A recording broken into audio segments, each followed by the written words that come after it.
Let's just start with the earnings that we've heard so far, because overall, earnings have been better than anticipated. This earnings recession is not here.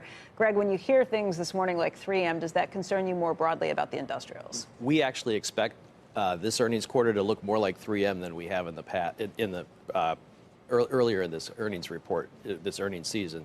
So we expect to see more of the 3M. This is a broad concern. You think it's not just necessarily operational, that this is something that can be an issue across many companies? Yeah, the smaller manufacturing companies that we talk to that serve the auto industry are all flat to down right now. Why? What's happening? Well, it's demand. It's really the auto industry. The demand is down, and we haven't seen the capital investment into the space. So they're leading that kind of that slowdown. We're not talking recession. We're just talking a slowdown. Are there companies that, because of the size, you think they're particularly open to being hit with numbers like these? So right now, part of it is capital investment. So this whole move into electrics, you're talking one transmission when you've got companies that build pieces that go into transitions into carbon engines.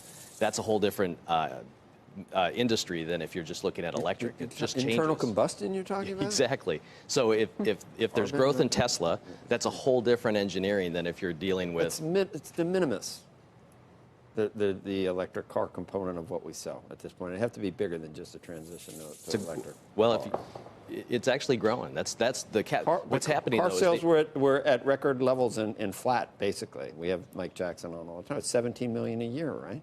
Well, and trending lower. And so you got dealer inventories stacking up right now. So we got to move that through the system, and then you've got this growing piece of the electric market that's coming on. Tim, what do you think? What have you seen so far? What concerns you? What do you expect the rest of this earnings season? Sure, Becky. Well, Brinker Capital, we take a still broadly optimistic view. As you noted, earnings season, we're about 25% of the way through in terms of the S&P 500. 80% of companies have beat. At the start of the earnings season, folks were expecting about a 4% drop year on year. Now it's about 1%. And so to your earlier point, we think when all is said and done, there won't be an earnings recession. The bar was set too low, and corporate America is easily jumping over that bar. There will be the 3Ms, but for every 3M, there's been a Facebook and a Microsoft and then some. So we're still broadly optimistic on the asset class, and we think earnings season supports that more optimistic worldview. Is there a direction that you would be focused right now, just given the fact that there are going to be some winners and losers, as always? Sure. So we think there are two things that are worth pointing out at the sector level. One is that West Texas is up about 47% year to date, right? The price of West Texas Intermediate.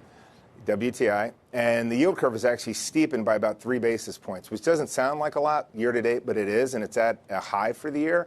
But financials broadly as a sector are still down year on year, and energy is still down year on year. So at Brinker Capital, we don't pick individual securities. We pick best-in-class strategies and blend them into portfolios. But at the sector level, we think financials are pretty interesting, and energy. And as West Texas continues to grind higher, we expect energy earnings to be better than expected throughout 2019. Are you looking for a down quarter for S&P earnings? No. Not at this point. Are Joe, you? We think, Greg? right? Yeah. We're not. Okay, I want to drill down. So you said autos. What else? What's GDP going to be tomorrow? We're looking at about 1.7 to 1.8 on GDP. You're low. And we are. We may be wrong. We'll be able to test you tomorrow. We'll be able to see tomorrow. We're looking at compression in profit margins, and we're surprised also. So you saw with 3M declining revenue. So if revenue stays constant, then we could probably see flat earnings. But if we see revenue declines... Okay, I cut you off.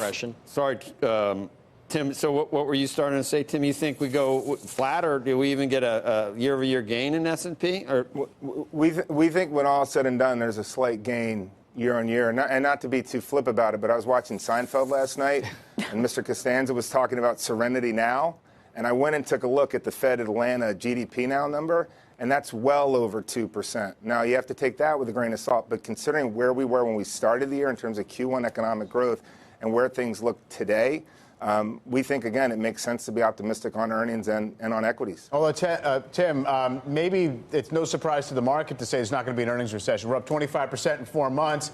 Market is at a new high, and you're up 17% in the S&P year to date. So I just wonder, what do you think is priced in at this point to the S&P?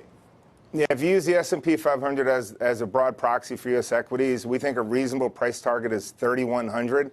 We think there's a lot of credence to the classic rule of 20, right? You take 20, you minus the rate of inflation. There's a reasonable PE.